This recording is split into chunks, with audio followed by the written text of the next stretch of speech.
Digital Platform. RRI Digital kini juga menghadirkan terobosan baru, Workspace Platform dan Online Learning Platform dengan fasilitas-fasilitas unggulan, Monitor Impact and Outcome, Meeting Online, Video Conference, dan Library. RRI Digital menghadirkan fitur-fitur untuk peningkatan interaksi, partisipasi, kolaborasi, workspace, dan learning. Segera download RRI Digital.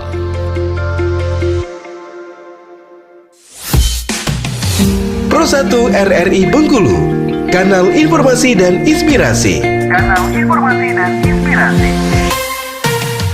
WhatsApp 0811 7307 079. Mobile application RRI Digital. Bengkulu pagi ini bersama kami Pro1 RRI Bengkulu, kanal informasi dan inspirasi.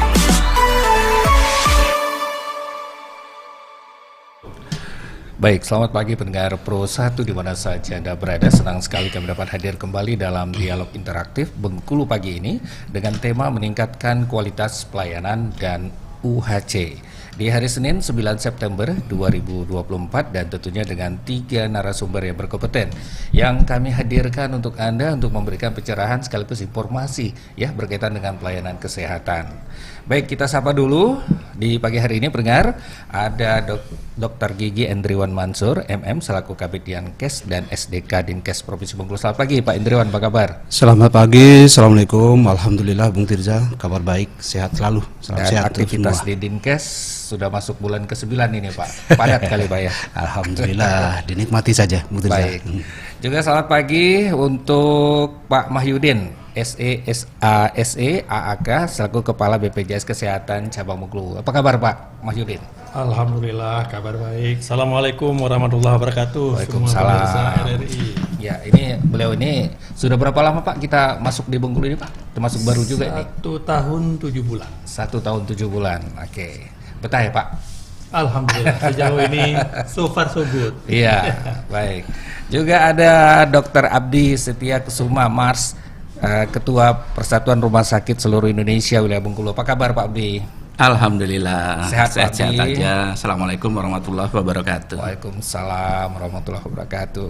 Ya pendengar, kita tahu bahwa Universal Health Coverage ini atau jaminan kesehatan semesta ini merupakan komitmen global untuk memastikan bahwa setiap individu mendapatkan akses terhadap layanan kesehatan yang berkualitas tanpa menghadapi kesulitan. Nah ini yang tengah dilakukan oleh pemerintah dan perlu kerjasama juga dan juga perlu diketahui oleh masyarakat bagaimana sih mendapatkan UHC ini ya, dan juga pelayanan apa saja yang mereka terima, dan tentunya seluruh ini maksud masyarakat mendapatkan pengertian seluruh ini juga perlu diluruskan seperti apa yang diinginkan.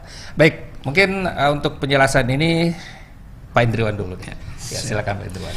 Terima kasih Bung Tirza, Pak Mahyudin Kepala BPJS yang kami hormati, Pak Abdi Ketua Persi, para pendengar setia RRI yang kami banggakan.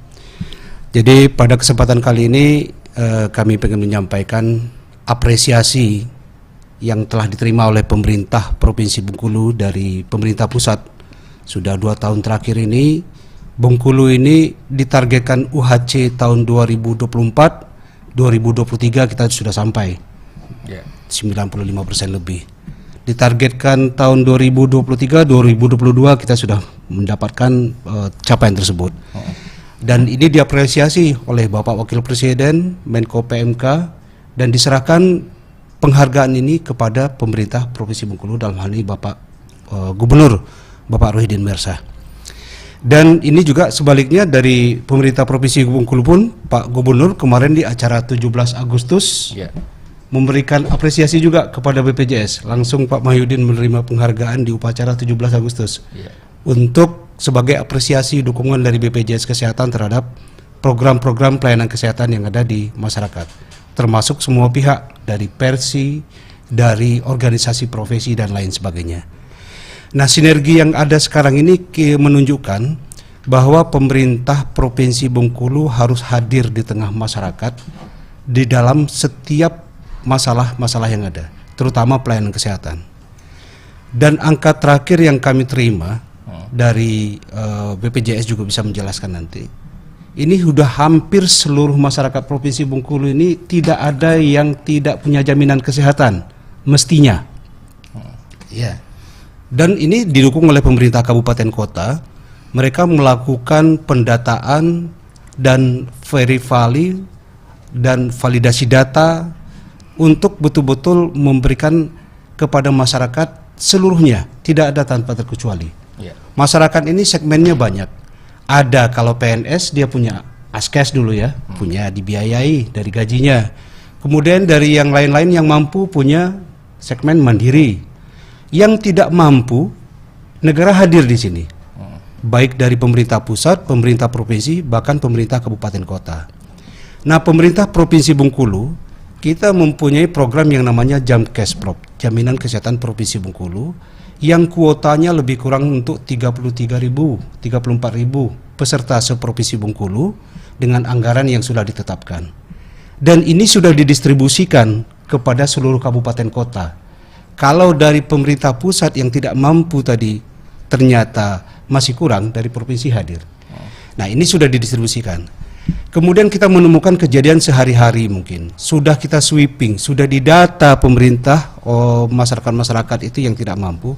Tapi ternyata ketika ada suatu peristiwa kecelakaan atau sakit di rumah sakit ya, itu ternyata masih ada yang nggak punya kartu BPJS gitu. Masih ada kartu yang tidak ada gitu. Nah, dalam hal ini pemerintah hadir langsung. Yang tidak punya kartu tadi termasuk mereka yang tidak mampu, termasuk ya, mereka pemerintah hadir di sana mengurusnya, dan disitulah pemerintah hadir memberikan persyaratan yang cukup ringan. Ketika kejadian seperti itu tinggal bawa KTP kata Pak Gubernur. Ya. Kemudian ya sebagai persyaratan kalau dia tidak mampu ya memang ada yang menerangkan bahwa mereka ini tidak mampu. Jangan sampai jebol pula orang yang memang sudah punya kartu mandiri segala macam nanti beralih menjadi yang tidak mampu. Ini kan kita juga negara punya keterbatasan dan ini juga perlu kita sampaikan semua.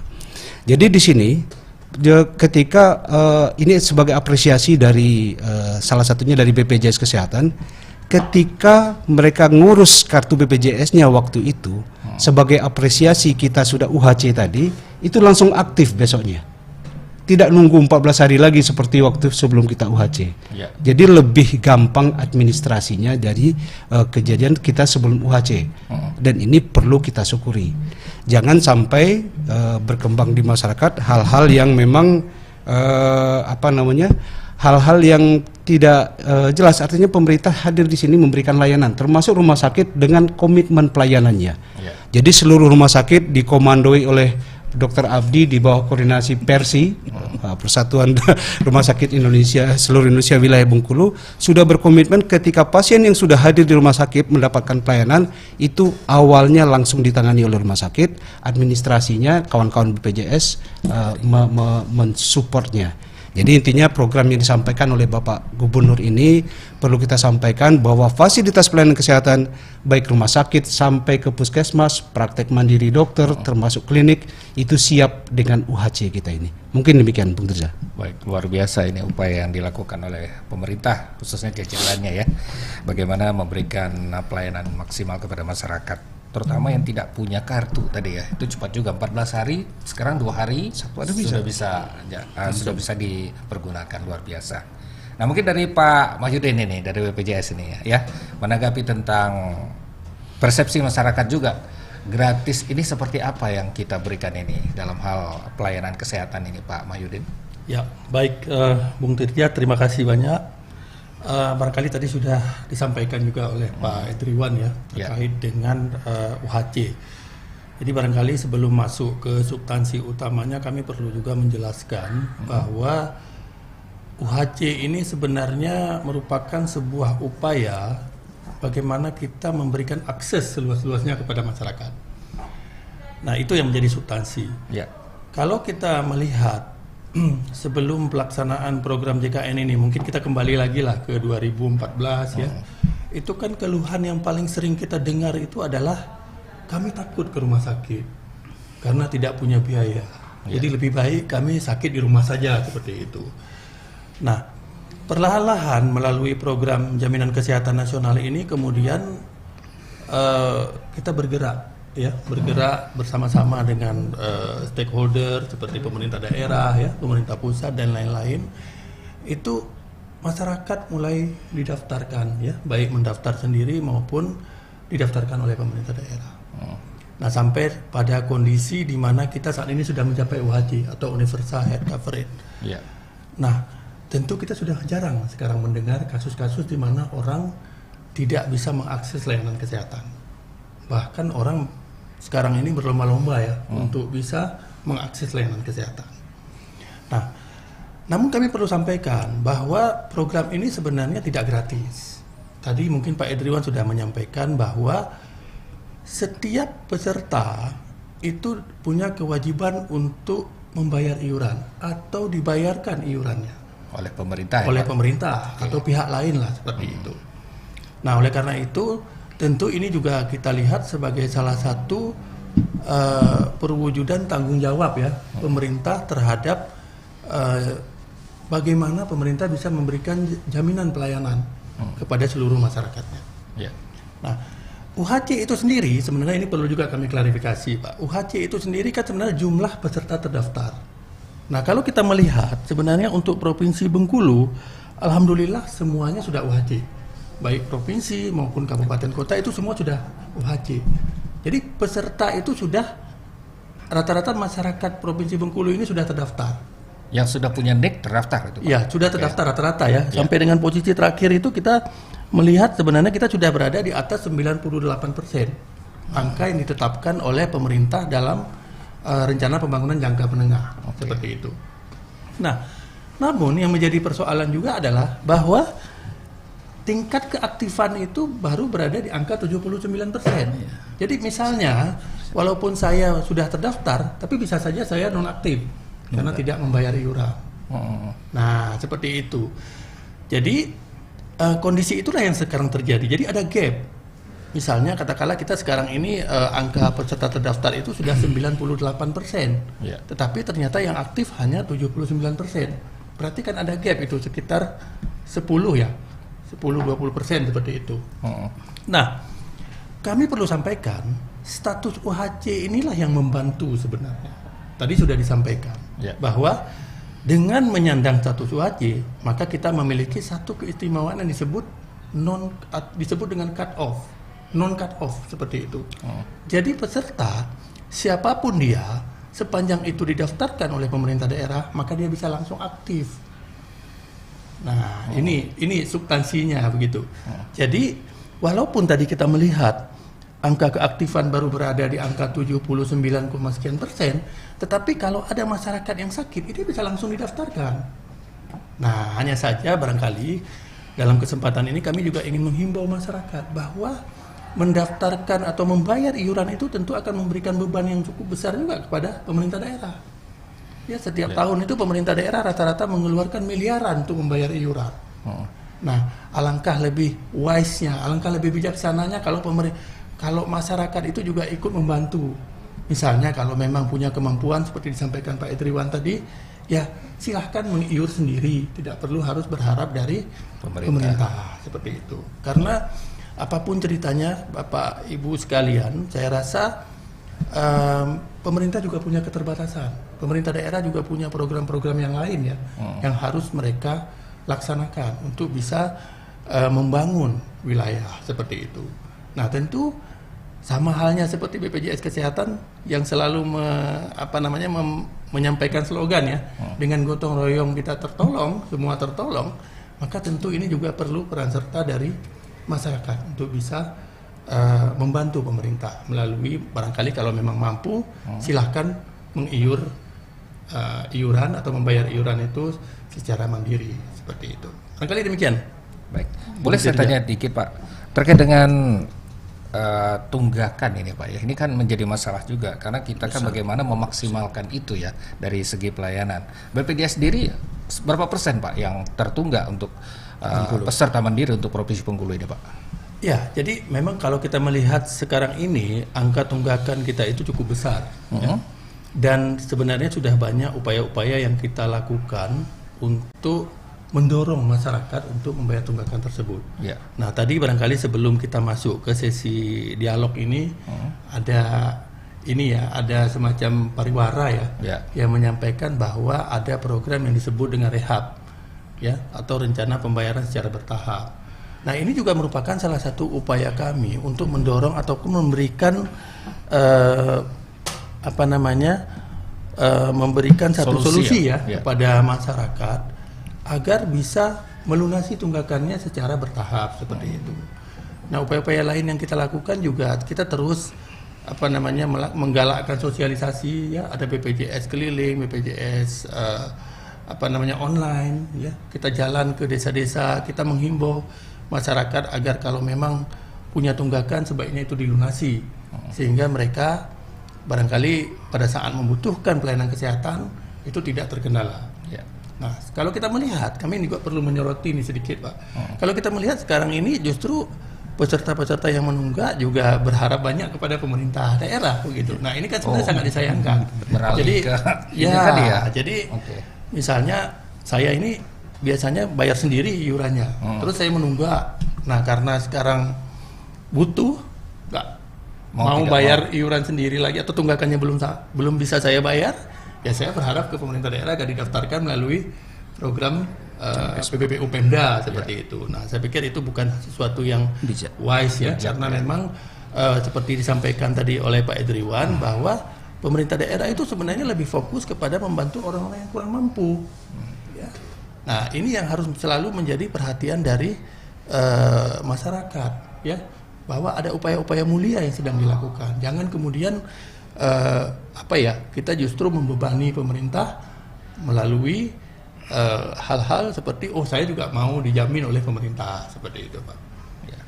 Ini yang perlu kita stigma seperti itu Bapak. Baik. Ya, ini dari Pak Abdi nih. Kita bicara tentang komitmen juga ini kan dari bentuk layanan BPJS ini, Pak, untuk di Provinsi Bengkulu. Seperti apa dari rumah sakit di daerah ini, Pak? Ya, baik, makasih Pak Tirja. Sebenarnya sudah panjang lebar dijelaskan Pak Adriwan sama Pak Mahyudin tapi sebenarnya UHC ini memang urusannya Pemda dengan masyarakat gitu ya. Kalau kita layanan sebenarnya kita sudah komitmen dengan BPJS bahwa kalau kartunya bermasalah kita menunggu 3 kali 24 jam. Rumah sakit itu menunggu 3 kali 24 jam. Jadi tadi kalau Pak Adriwan dengan Pak Mahyudin sampaikan 1 hari bisa langsung aktif, bisa digunakan. Saya pikir tidak ada masalah di sini. Harusnya tidak ada masalah gitu ya. Tinggal lagi mungkin nanti Pak Iwan bisa sedikit cerita tentang prosedurnya gitu. Kalau dia hanya bawa KTP tapi tidak punya tidak terdaftar di BPJS, itu bagaimana caranya agar bisa dilayani? Tentu urusannya itu dengan Pemda dan dengan BPJS gitu. Tapi bahwa kita rumah sakit sudah komitmen dengan BPJS bahwa kita kasih waktu 3 hari untuk mengurus itu gitu, dan tanpa jaminan. 3 hari itu dia masuk dulu diurus. Dia tetap dilayani sebagai pasien BPJS seperti BPJS. Ya, BPJS dengan umum juga udah nggak ada bedanya. Tapi urusan administrasi, pembayaran dan sebagainya kita tunggu sampai 3 hari. Setelah 3 hari kalau dia tidak mampu, biasanya kita berkoordinasi dengan BPJS, nih pasien jadi umum atau bagaimana gitu. Kalau BPJS bilang hold, ya tetap kita hold dulu gitu sampai ini jadi pasti gitu ya. Jadi rumah sakit saya pikir tidak ada masalah dalam hal UHC ini. Semuanya kita layani sesuai dengan prosedur yang ada. Dan untuk administrasi, pembayaran dan sebagainya kita menunggu 3 hari kepastian apakah pasien ini jadi pasien umum atau terdaftar di BPJS. Seperti itu Pak Tirja. Terima kasih. Nah, adakah perjanjian khusus Pak dari rumah sakit ini untuk pelayanan BPJS ini 70% misalkan berapa dari bentuk fasilitas kamar atau apa gitu ya. Ini kan juga beda-beda kan setiap rumah sakit kan. Apakah total untuk BPJS semua ataukah ada umum sekian persen gitu, pembagian porsinya seperti apa ini Pak Abdi? Komitmen mereka ini. Baik Pak, terima kasih, pertanyaan yang baik sekali ya. Jadi sebenarnya tidak ada kuota Pak. Seluruh kamar boleh dipakai. Kalau saat ini kita masih menganut sistem kelas 3, kelas 2, kelas 1 dan itu berapapun jumlah tempat tidur di rumah sakit bisa dipakai untuk pasien BPJS gitu ya. Tinggal lagi ini juga saat ini masih sangat dilema. karena antusiasme yang disampaikan Pak Mahyudin tadi luar biasa, sehingga hampir semua rumah sakit kekurangan tempat tidur. Penuh Semua. hari ini. Ya. Dan ini akan semakin menakutkan nanti Pak di bulan Juni. Karena di bulan Juni nanti kita pakai KRIS, kelas rawat inap standar. Nggak ada lagi kelas 3, kelas 2, kelas 1. Ya. Dan ini disinyalir kalau ini diberlakukan, jumlah tempat tidur rumah sakit juga akan berkurang. Sementara pasien akan semakin ramai gitu. Jadi ini memang masih pembicaraannya juga belum selesai. Mudah-mudahan tidak sampai mengganggu pelayanan gitu ya. KRIS yang akan diberlakukan di bulan Juni. KRIS itu kelas rawat inap standar. Baik. Seperti itu Pak. Tapi dalam catatan ini sementara hubungan dengan BPJS ini masih aman ya Pak? Oh, masih sangat mesra Pak.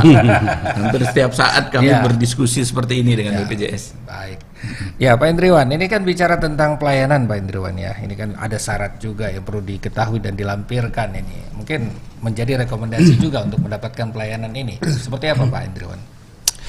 Baik, jadi kalau yang disampaikan saya mendapatkan semacam iklan lah katakanlah dari BPJS Pusat, Pak Gufron waktu itu, Kepala BPJS. Kalau datang berobat ke puskesmas nggak usah perlu bawa kartu BPJS, cukup bawa NIK, ya kan? Harusnya dua-dua Pak. Atau KTP. Ya kalau punya kartunya bagus sekali. Kalau nggak punya cukup menunjukkan NIP saja, NIK, sudah bisa terdaftar. Dan ini berlaku untuk semua vaskes gitu. Terutama kita berobat itu kan ada jenjangnya. Good gatekeeper-nya itu kan di 3 tempat ini. Yang pertama puskesmas, yang kedua klinik, yang ketiga praktek dokter mandiri. Jadi kalau ketiga fasilitas itu tentu kita berobat yang gratis tadi itu adalah ke tempat di mana dia terdaftar gitu. Misalnya ke tempat praktek Pak Abdi. Nggak mungkin dia berobat ke tempat saya. Itu pun ada toleransinya. Ke tempat saya berobat sampai 3 kali, terdaftarnya di sana Pak. Nah, kapitasinya gitu. Nah, cukup membawa itu saja. Nah, itu tata tertibnya ya, tertibnya. Begitu juga dengan di rumah sakit. Di rumah sakit juga menunjukkan itu aja cukup. Ketika dia sudah sakit, tidak itu yang diutamakan. Pelayanan seperti kata Pak Abdi dulu. Masalah bagaimana BPJS-nya, masalah ininya ada tingkat waktunya. Nah, kita memprioritaskan itu di Pak Gubernur sebagai program prioritas beliau nomor 1, bahwa orang yang masuk rumah sakit manapun yang ada di Provinsi Bengkulu, ketika terjadi permasalahan itu langsung layani. Kemudian kalau memang mengikuti persyaratan tadi, misalnya dia tidak mampu, cukup menunjukkan bahwa dia tidak mampu itu saja. Itu sudah selesai dan dapat pelayanan di rumah sakit tempat dia melayani gitu. Nah, yang kolaborasinya kenapa kita butuhkan kabupaten kota juga di sini? Karena di kabupaten kota kita kan juga sudah distribusikan bahwa tugasnya bersama-sama dengan kawan-kawan di dinas kesehatan termasuk stakeholder yang lain di kabupaten kota itu mereka mendata ya. Kita sudah mendata mana lagi yang mau jadi peserta BPJS ini nih. Ya, masyarakat yang tidak mampu itu. Tapi memang ketika pas pendataan tuh udah habis semua perasaan gitu. Tapi ketika pas ada kejadian ada lagi. Nah, yang adanya lagi inilah yang perlu peran-peran dari peran dari pemerintah Provinsi Bengkulu untuk hadir di situ. Dan juga tentu berkoordinasi dengan BPJS. Yang paling banyak nih sepertinya kasus-kasus tunggakan tadi. Ya, kalau yang tunggakannya memang sesuai dengan persyaratan ya pemerintah siap bantu gitu. Kalau memang turun timnya memang perlu dibantu. Tapi kalau memang ya mohon maaf dia nggak sakit, dia nggak ini, saya mau ngurus BPJS gratis, ya itu prosedurnya lain lagi di lapangan itu. Oke. Baik. Nah, yang menunggak tadi ini cukup lumayan juga ya Pak untuk Bengkulu ya. Ini juga jadi masalah saat mereka datang dengan kata tadi gratis, tunjukkan NIK, tiba-tiba terdata dia bermasalah. Nah, pola apa yang dilakukan itu Pak? Di rumah sakit ya Pak Abdi khususnya ini. Apakah tetap dilayani masuk dalam program BPJS ataukah masuk di umum dia ini? Proses seperti ini. Seperti saya sampaikan tadi bahwa kita menunggu 3 hari. Biasanya kalau dia terdaftar di BPJS, nanti akan muncul tunggakan dia itu berapa gitu. Jadi kalau seperti itu lebih mudah kita mengurusnya. Kita hanya sampaikan Bapak punya tagihan sekian ke BPJS, silakan urus lunasi, tapi pasien tetap kita layani. Dan pelunasan itu kita tunggu sampai 3 hari. 3 hari pelunasan.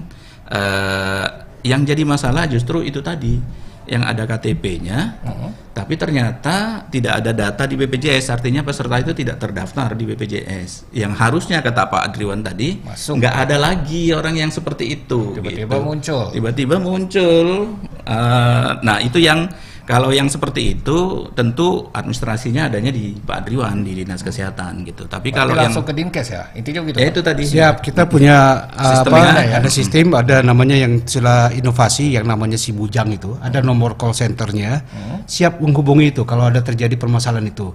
Jadi kalau ada permasalahan-permasalahan di lapangan, ya itu nggak harus menghubungi Pak Mahyudin, nggak harus menghubungi Pak Gubernur, nggak harus menghubungi Pak Kepala Dinas, cukup meng-call nomor 081173057055 ya. Diulangi Pak, biar lebih ini paham masyarakat nih. 081173057055. Jadi ini program inovasi dari Dinas Kesehatan namanya Si Bujang, Siap Bantu Jaminan Kesehatan namanya. Jadi itu terdata melalui sistem, terus ada petugas lagi dan ada petugas yang menjawab, minimal menjawab dulu. Kami ini seperti apa statusnya. Nanti yang jelas pemerintah provinsi, Pak Gubernur komit ya untuk membantu termasuk yang tunggakan ini. Yang tunggakan ini akan dibantu, tentu harus melalui verifikasi yang jelas gitu. Jangan tunggakannya dia mampu tapi nunggak gitu. Nah ini kan jadi masalah. Kita punya peraturan gubernur yang mendukung program Jamkes Prov ini. Jadi di sini di Si Bujang ini kita di Dinas Kesehatan Provinsi Bengkulu itu punya tim yang nomornya ini standby ya. Jadi misalnya ketika ada itu pusat kendalinya di mana Pak? Di Dinkes? Di Dinas Kesehatan. Nah, jadi ini kalau ada yang dari saudara kita dari Jawa Barat, ketika KTP-nya Jawa Barat misalnya, dia memang orang Bengkulu, itu ada dari lintas sektor kita seperti Dukcapil Sosial untuk mengaktifkan itu. Oke, sebentar kita terima dulu ada penelpon. Halo, selamat pagi RRI. Selamat pagi, Assalamualaikum warahmatullahi wabarakatuh. Waalaikumsalam. Dari siapa ini Bapak? Pensiunan Pak, tahun 2008. Ya. Jadi lebih kurang 8 tahun terakhir ini saya tidak pernah berobat lagi. Berarti sehat ya Pak? Kebetulan istri saya pensiunan juga, tapi sudah meninggal lebih kurang 7 tahun sudah. Jadi kartu saya kini masih bernama Askes. Apa masih berlaku atau tidak? Kalau tidak berlaku, ngurusnya di mana? Terima kasih. Assalamualaikum. Lama sekali itu ya. Waalaikumsalam. Baik. Bisa dijawab ini, Pak? Langsung aja. Baik. Pertama tentu terima kasih pertanyaannya Pak. Jadi untuk pensiunan memang masih pegang kartu lama ya. Sebenarnya kita sudah lama menghimbau agar para pensiunan ini untuk melapor kembali sebenarnya ke BPJS Kesehatan. Tujuan kita juga kita ingin melakukan updating data dan juga barangkali memberikan kartu baru seperti itu. Nah, tetapi dengan kebijakan saat ini bahwa KTP juga bisa digunakan, sebenarnya tidak ada masalah apa-apa. Ya. Silakan. Tapi kalau nanti misalnya berarti Bapak data yang lama itu masih terdata kan? Masih Pak, masih ya. Jadi nanti barangkali untuk keperluan updating datanya, Bapak nanti bisa langsung ke kantor BPJS Kesehatan supaya nanti bisa dilakukan update ya, dan barangkali juga nanti akan diberikan informasi-informasi terbaru lah terkait dengan bagaimana bisa mengakses layanan kesehatan yang disiapkan. Seperti itu Pak. Berarti langsung hubungi kantor langsung ke terdekat BPJS Kesehatan. Baik. Ada lagi masih kami tunggu di nomor yang sudah kami fasilitasi untuk masyarakat ya. Silakan bergabung atau kita jeda sejenak dulu ya. Nanti kita lanjut lagi untuk sesi kedua ya. Karena ini program yang sangat menarik yang perlu diketahui dan dipahami oleh masyarakat. Program dari pemerintah sekaligus juga bagian dari fasilitas yang diberikan untuk meningkatkan kesejahteraan masyarakat. Baik, jangan kemana-mana, tetap terus bersama Pro 1 RRI pagi ini.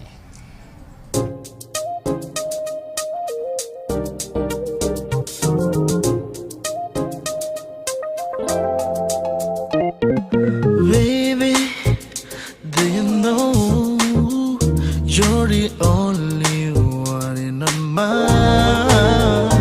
Hanya kamu buatku tak terfikir yang lain. Hanya kamu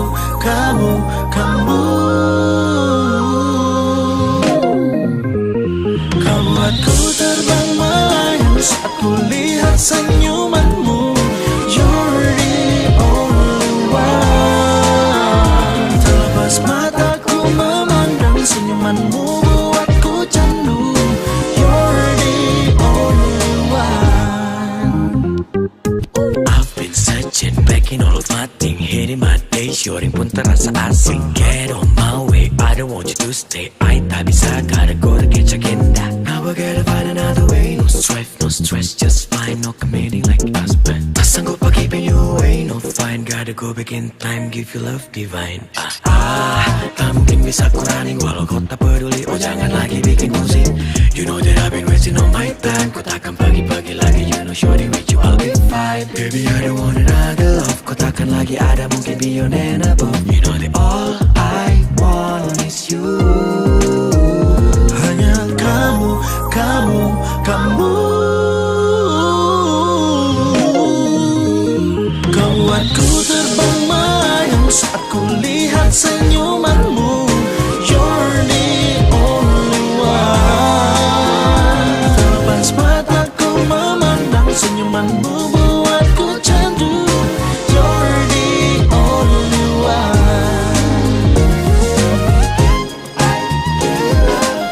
Now I'm tryna give you love. You're the only one. Now I'm tryna give you love. You're the only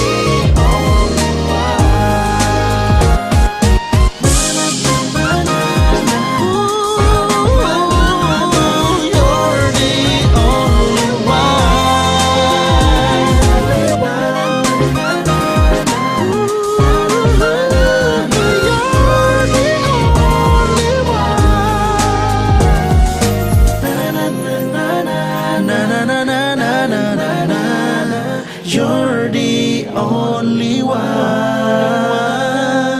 Na na na na na na. Ooh, you're the only one. Bro, weekend jalan-jalan yuk. Aduh, nggak bisa nih bro. Aku udah ada janji mau ngajar baca. Ayolah, zaman sekarang mana ada sih yang nggak bisa baca, bro? Ya masih ada lah bro. UNESCO aja punya data nih. Sekitar 1 miliar orang di dunia ini masih buta huruf. Waduh. Karena itu, kalau bisa baca, kan bisa ningkatin kemampuan. Makin kompetitif juga di pasar tenaga kerja. Atau bahkan bisa buka lapangan kerja sendiri. Oh, iya ya. Bisa bantu mengentaskan kemiskinan juga ya, bro? Yoi, bener banget. Kalau gitu, mau dong ikut kamu ngajar baca, bro? Kuilah. Gas, bro! Bergerak bersama atasi kemiskinan di Indonesia. Pesan ini disampaikan Radio Republik Indonesia.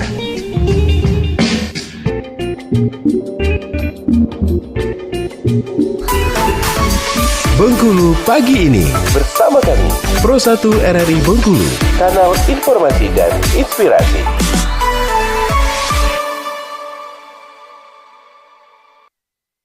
Baik pendengar, Anda masih mendengarkan dialog interaktif Bengkulu pagi ini dengan tema meningkatkan kualitas pelayanan kesehatan dan UHC dengan Pak Abdi, Pak Edriwan, juga ada Pak Mahyudin, dan juga ada nomor yang kami fasilitasi untuk Anda yang ingin bertanya 081173070079 dan juga ada nomor telepon 073673221995 dan juga komentar Anda bisa Anda berikan di RRI Net ya, di YouTube yang bisa Anda lihat dan Anda dengar untuk kesempatan pagi hari ini.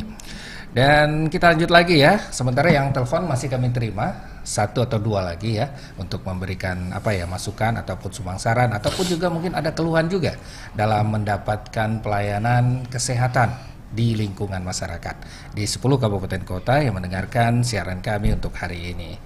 Baik, kita kembali ke Pak Mahyudin ini ya. Ini permasalahan di masyarakat ya dalam hal pelayanan kesehatan ini sangat kompleks sekali Pak, dan mungkin juga ada benturan-benturan juga yang memang ketidakpahaman dari masyarakat.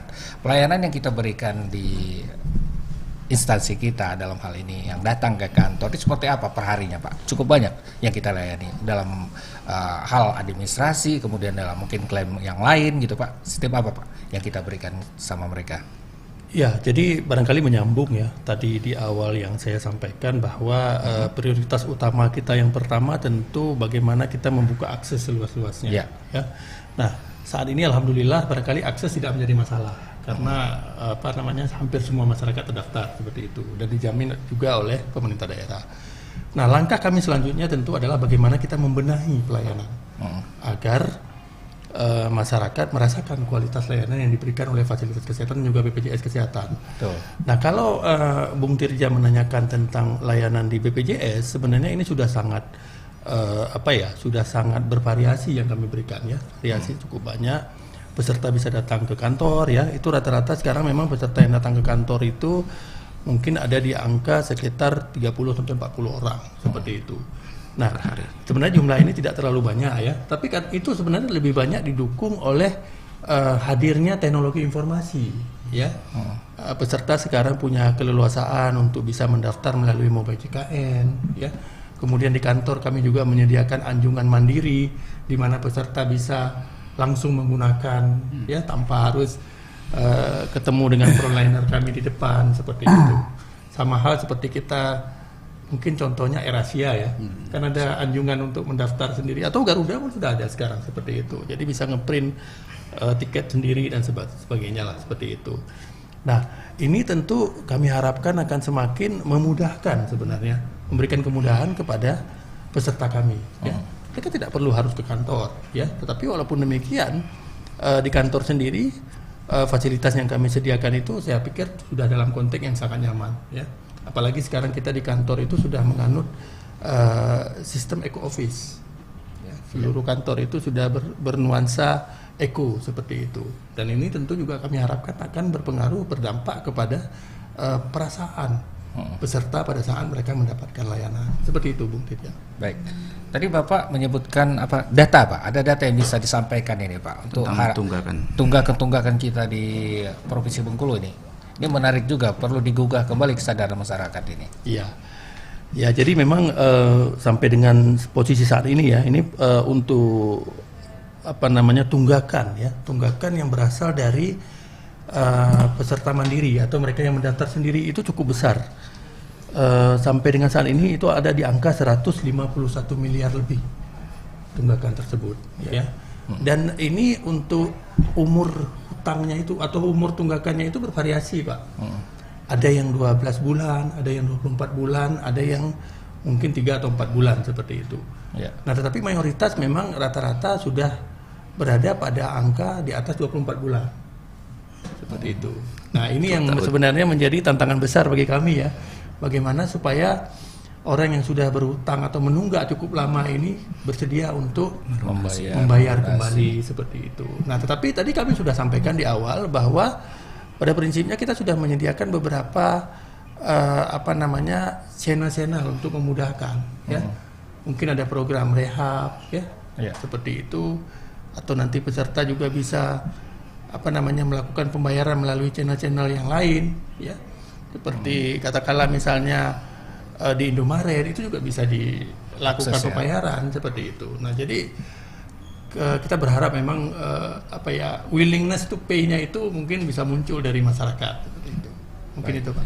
Ini kan akan berdampak juga pada pelayanan rumah sakit ya Pak. Karena kita ada biaya yang harus kita lunasi, bayari dari biaya pelayanan. Ini bagaimana mengantisipasi untuk talangan di Bengkulu sendiri Pak Mahyudin? Iya, baik. Sebenarnya ini pertanyaan yang saya tunggu-tunggu juga ini. Ya.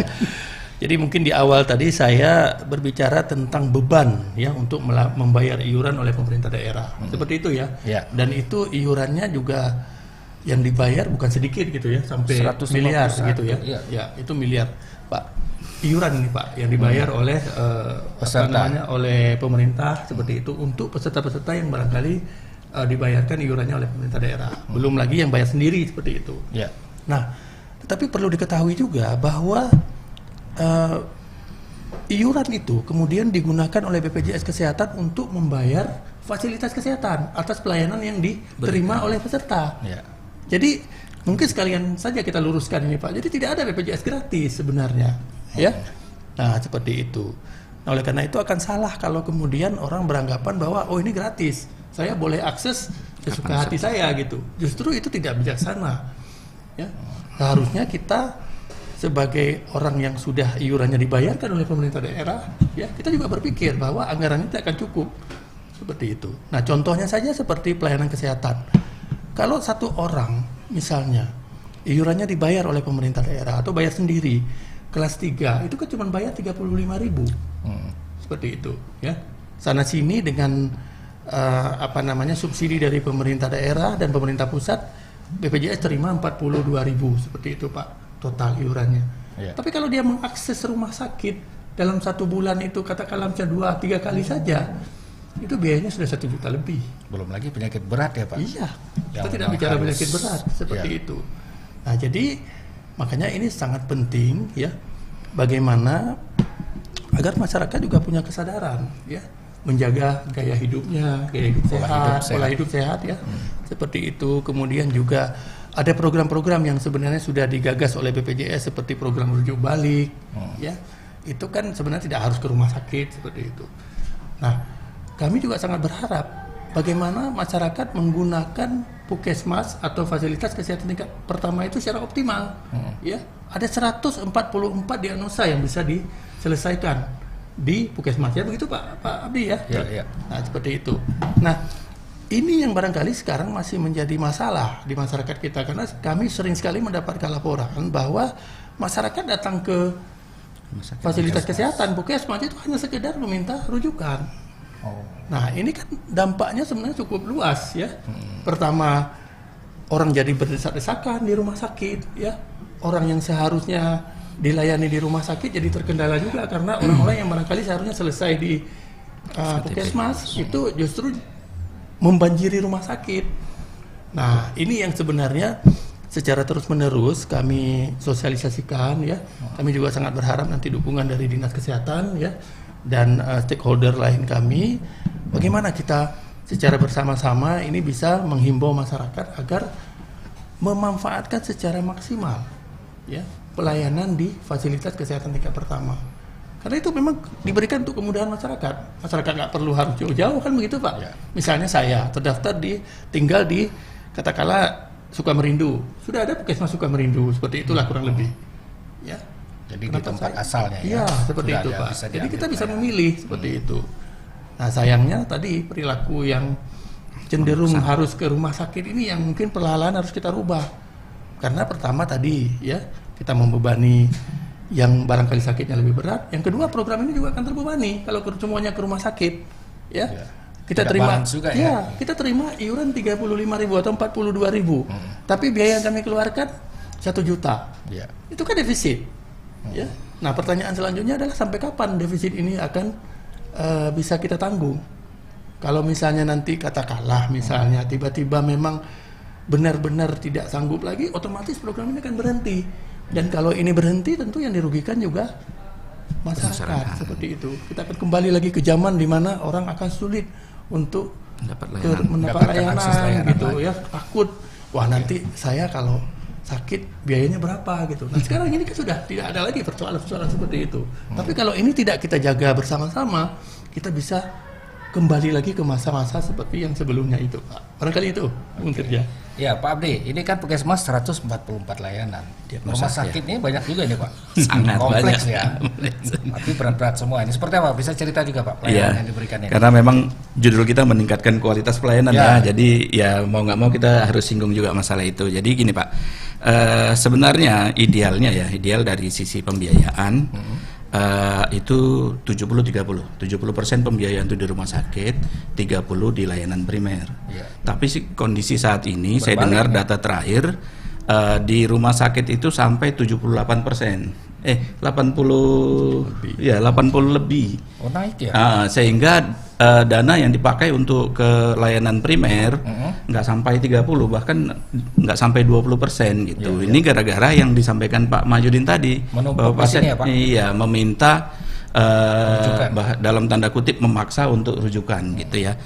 Itu yang sama-sama kita himbau lah, kalau memang layanan primer mengatakan bisa kami selesaikan di sini, ya jangan maksa gitu, biar kita selesaikan dulu. Toh di layanan primer juga sekarang semuanya sudah dokter kan Pak ya, tidak ada lagi puskesmas yang dilayani oleh perawat, bidan, semuanya sudah dokter gitu ya. Nah, ke depan ini ya sebenarnya nanti mungkin Pak Iwan banyak cerita juga. Kita sedang melakukan transformasi layanan kesehatan yang sangat luar biasa gitu ya. Kalau kita bicara tentang kualitas pelayanan, maka kita minimal berbicara dalam 3 hal lah ya, mungkin bisa 4 hal. Yang pertama, sarana prasarana, tempatnya layak. Dan saya pikir hampir semuanya layak ya, karena BPJS ini sangat streng ini memelototi semua vaskes agar sesuai dengan standar pelayanan yang baik. Apalagi nanti rumah sakit akan ada kris gitu ya. Kedua, peralatan yang terstandar. Ini juga saat ini sedang pemerintah sedang menilai semua rumah sakit untuk melihat kelayakan peralatan-peralatannya. Dan yang ketiga adalah kualitas dokternya. Dan ini juga dengan pelataran sehat, dengan pelatihan yang banyak sekali yang disyaratkan kementerian untuk meningkatkan kualitas kawan-kawan dokter yang ada di layanan primer gitu. Jadi dengan tambah satu lagi masalah pembiayaan. Ini masalah pembiayaan ini juga saya banyak diskusi juga dengan Pak Mahyudin, bahwa kalau kita memang mau mengefisienkan biaya, maka mau nggak mau kita harus menghidupkan FKTP. Layanan primer itu harus benar-benar dihidupkan gitu. Dan ini semuanya sedang dalam masa transisi, masalah transformasi. Kita sama-sama sedang menunggu pemerintah akan seperti apa, karena kemarin juga katanya akan banyak layanan screening di layanan primer.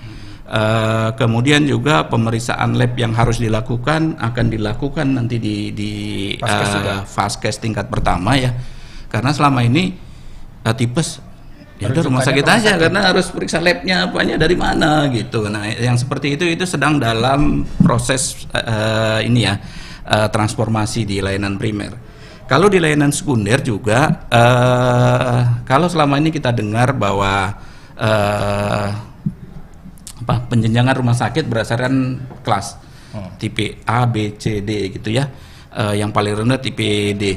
Nah ke depan tidak lagi seperti itu. Kita bicara tentang kelas rumah sakit berdasarkan kompetensi. Kompetensi itu kemampuan rumah sakit. Nah kemampuan rumah sakit tidak lepas dari yang saya sampaikan 3 hal tadi. Kemampuan dokternya seperti apa, peralatan pendukung agar dokternya bisa bekerja seperti apa, dan ruangan untuk melakukan pekerjaan itu juga seperti apa. Ini semua dalam proses jadi semuanya nanti akan sangat terstandar dengan standar yang sama di seluruh Indonesia, sehingga pelayanan itu benar-benar menjadi baik. Memang saat ini ya kita nggak bisa tutup mata. Ada rumah sakit yang mampu melakukan banyak hal, ada rumah sakit yang ya seperti puskesmas besar, cuman ada tenaga dokter sama gedung, peralatan nggak ada gitu, sangat sederhana gitu. Jadi akhirnya pasien menumpuk ke kota, dari kabupaten kirim semua ke kota, yang sebenarnya itu membuat aksesnya menjadi buruk gitu, karena dari kabupaten ke kota dia butuh ongkos, dia butuh mungkin keluarganya kos di kota. Ini kan biaya-biaya yang tidak ditanggung oleh BPJS, oleh JKN. Jadi kalau di kabupaten ini bisa distandarkan, maka semua layanan akan sama, sehingga yang di kabupaten ya silakan di kabupaten saja, tidak harus kirim ke kota seperti selama ini gitu. Kira-kira seperti itu Pak yang sedang kita jalanin saat ini. Ya semoga itu berhasil lah Pak ya. Amin. Memangkas juga itu ya. Betul. Jadi sangat memangkas dan memberi dulu. Baik, pembagian porsi intinya begitu. Nah ini berkaitan dengan dokter tadi ya Pak Indriwan ya, berkaitan dengan pengawasan peralatan standar yang digunakan rumah sakit juga termasuk Dinkes ini yang punya tugas ini. Nah ini kan untuk meningkatkan pelayanan seperti apa sampai saat ini Pak perkembangannya Pak? Jadi sesuai dengan topik kita, meningkatkan mutu layanan itu sesuai dengan UHC ini. UHC dapat, mutu juga harus dapat. Betul. Jadi standarnya kalau dari kementerian kita akreditasi. Jadi puskesmas, seluruh puskesmas kita yang 179 puskesmas ini sudah terakreditasi. Seluruh klinik kita juga sudah terakreditasi. Seluruh praktek dokter juga demikian. Dan bahkan rumah sakit kita yang jumlahnya 27 rumah sakit yang ada di Provinsi Bengkulu, cuma tinggal satu yang di Pulau Enggano saja yang belum terakreditasi, satu PR kita.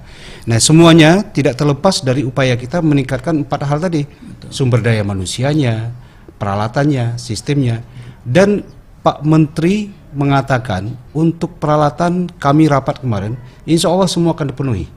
Tapi memang untuk sumber daya manusia luar biasa. Ini perlu proses yang tidak gampang untuk memenuhinya.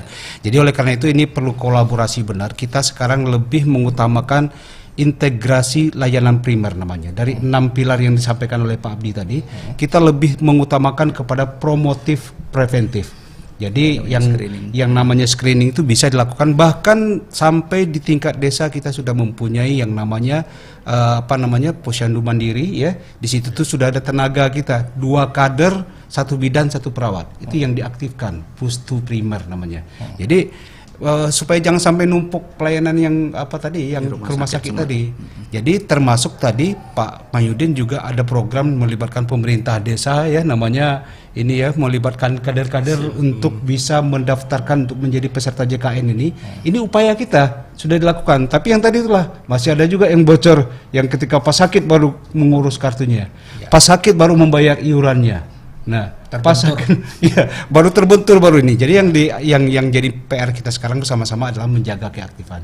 Jadi kami dari Dinas Kesehatan mengapresiasi benar nih kawan-kawan dari BPJS, termasuk teman-teman dari Persi yang selalu mengontrol, dan dari BPJS pun kalau akreditasi mungkin sekali 3 tahun atau 5 tahun, ternyata dari BPJS sekali setahun yang namanya kredensial yang memantau bahwa ini tetap enggak, dokternya masih tetap jumlahnya segitu enggak, peralatannya masih ada enggak, sistemnya masih ada enggak, gedungnya masih ada enggak gitu ya istilahnya. Sekali setahun BPJS selalu menjaga mutu layanan yang membuat kawan-kawan dari Vaskes agak ketar-ketir tiap tahun diperbarui begitu ya. Tapi ini semuanya dalam rangka menjaga layanan sebentuk dari sinergitas kita.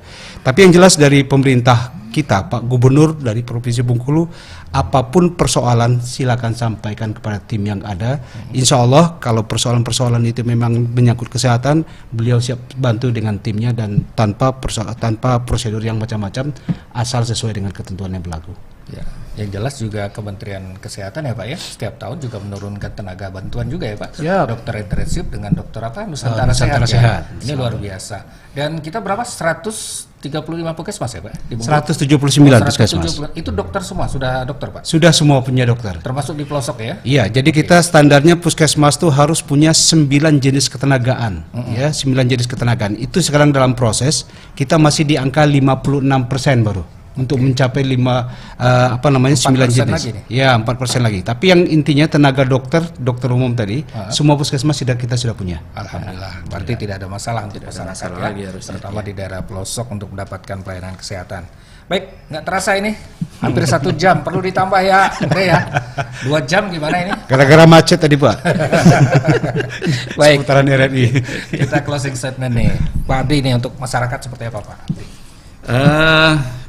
Kalau untuk masyarakat saya pikir begini ya, bahwa kita layanan JKN ini sudah sangat-sangat membantu masyarakat, tapi bagi kita diminta 2 hal, bagi masyarakat diminta 2 hal. Yang pertama tadi iurannya kalau bisa jangan nunggak, karena program ini berbiaya, tidak gratis, berkelanjutan ya Pak? Dan kita berharap dengan iuran yang tidak nunggak itu ini bisa sustain, bisa berkelanjutan. Yang pertama itu, yang kedua ikuti prosedur yang ada gitu. Jangan semuanya tiba-tiba minta ke rumah sakit, karena puskesmas, klinik, DPP semuanya dalam rangka JKN dan benar-benar diminta terus-menerus mengupgrade diri. Jadi insya Allah layanannya juga berkualitas. Saya pikir itu dari saya Pak. Pak Indriwan dari Dinkes Pak. Terima kasih. Yang jelas pemerintah Provinsi Bengkulu dalam hal ini Bapak Gubernur sangat komit menjadikan ini sebagai program prioritas pertama dari 18 program beliau. Dan ini memang pemerintah mengalokasikan anggaran untuk menutupi kekurangan kalau masyarakat tidak mampu membayar JKN-nya baik dari pemerintah pusat maupun dari pemerintah kabupaten kota. Disinilah pemerintah Provinsi Bengkulu hadir untuk mengisinya. Tidak ada masyarakat yang tidak terlayani kesehatannya. Demikian Pak Mahyudin. Ya, jadi barangkali tadi sudah banyak disampaikan ya terkait dengan peran serta masyarakat. Saya juga sama ya, sangat berharap bahwa peran serta masyarakat dalam menjaga program jaminan kesehatan nasional ini sebenarnya sangat penting gitu. Kita sudah sering melakukan berbagai sosialisasi ya, kemudian kita juga sudah melakukan berbagai upaya untuk memastikan bahwa peningkatan layanan itu terjadi di fasilitas kesehatan. Nah, tentu kita juga berharap masyarakat memberikan dukungan penuh terhadap seluruh aksi ini. Nah, kalau kita melihat sebenarnya yang paling mendasar dari masyarakat ini kan sebenarnya pola hidup. Ya. Nah, tadi sudah disampaikan bahwa program promotif preventif ini harus menjadi garda terdepan nanti dalam hal pelayanan kesehatan, dan kita berharap masyarakat juga berpartisipasi aktif di sana. Jaga pola hidup ya, kemudian menggunakan jaminan kesehatan nasional ini secara bijaksana ya. Karena sifatnya kan gotong royong nih Pak ya.